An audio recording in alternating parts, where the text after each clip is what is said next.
Good morning and welcome to day 2 of the Security Watch India conference being hosted on the 10th of December here at the Hotel Lalit in New Delhi.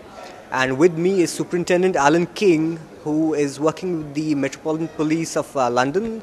So welcome from Scotland Yard out here to New Delhi, sir. Thank you very much. It's a pleasure to be here.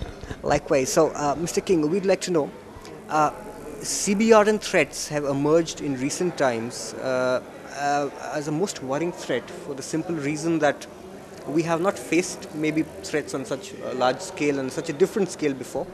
So what are the problems that you foresee can happen and how do we overcome these challenges? CBRN is an issue not just for London, it's an issue for the world. It is nothing new, but it's become a new dimension in the last few years because of the changing face of terrorism. But there have been chemical weapons were used in the Great War. I think 1916 was the first time they were used. Biological warfare has been used thousands of years ago. The radiological nuclear aspect, that's obviously more recent, and obviously the attacks on Japan in 1945 are the most vivid examples of those. But in London, we've been facing terrorism for the last 4 decades.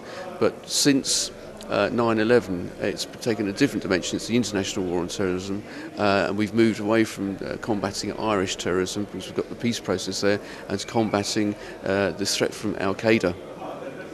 And Osama bin Laden has made no secret of the fact that he encourages and he himself aspires to the opportunity to develop and use the CBR threat, or CBRN threat, I should say, against people that he and his organisation perceive to be the enemies, which is virtually everybody.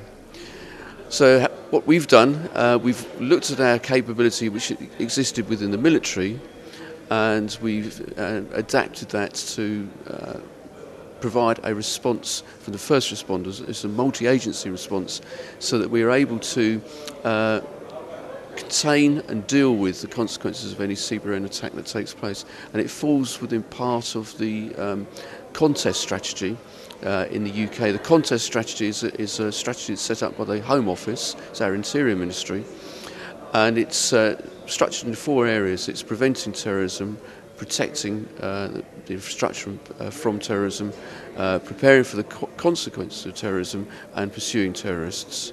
And each strand has a different focus, but each strand also has an element of CBRN running through it. Like you said, you've adapted military technology, processes and systems for CBRN or CBRNE into the civilian environment. Now, my knowledge of military CBRN is that it takes a lot of discipline, it takes a lot of equipment, it takes a lot of drills to get into those uniforms, to be prepared for that, to have the antidotes and everything ready, a lot of decontamination involved. How do we get civilians to respond or to protect them from such kind of threats? Well, there are a number of factors involved there. Obviously, we don't pursue entirely the military route because the military route still exists and it's a separate discipline altogether. But what we have got in London, for example, we have a dedicated team of police officers that are trained to a very high degree in responding to a CBRN attack or suspected CBRN incident. They have a range of different types of protective equipment.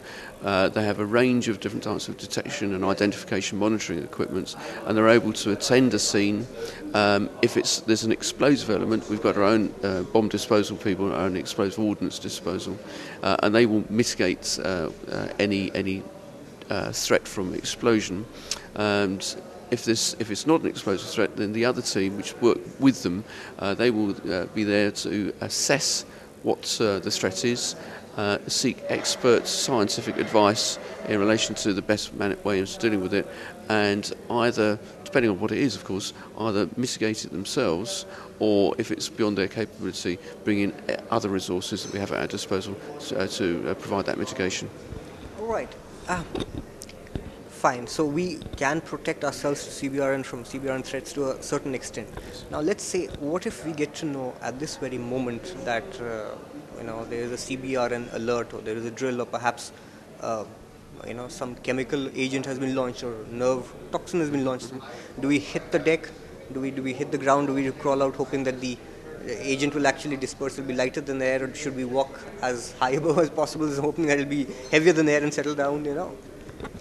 Yeah, unfortunately, there's no one simple answer because there's so many different varieties, and some are persistent, some are non-persistent. As you know, there's blood agents, there's nerve agents, there's respiratory agents, there is no one-size-fits-all response to it. What we teach our first responders, and it's not just the police, it's all first responders, so the ambulance crews, the fire service, fire and rescue service, the principle is, and we would extend this to the public as well, is steps 1, 2 and 3. And very basically is if, say a police officer, because I'm a police officers turn up at the scene and there's one casualty laying there, unconscious for no apparent reason, just carry on as normal. Right. If there's 2 casualties unconscious for no apparent reason, proceed with caution. If there's 3 or more casualties laying unconscious for no apparent reason, step back, because that should trigger an indication in the responder's mind that this is very unusual and there's got to be some cause for this. It's not just somebody collapsed with a heart attack or something like that. And step back and seek the expert advice. And we have our, as I say, our dedicated CBRN response units are available in the capital city 24/7. And they will be there very, very quickly with correct equipment, and they will be able to do a very, very swift assessment. It may turn out that there is a very rational reason for these 3 people being collapsed, and it's not the CBRN attack, but of course this is always erring on the side of safety for the responders. And for the public at large, the Government Office for London, through the Cabinet Office, have published a number of documents about how to respond to civil emergencies, and the CBRN threats is included within that as well.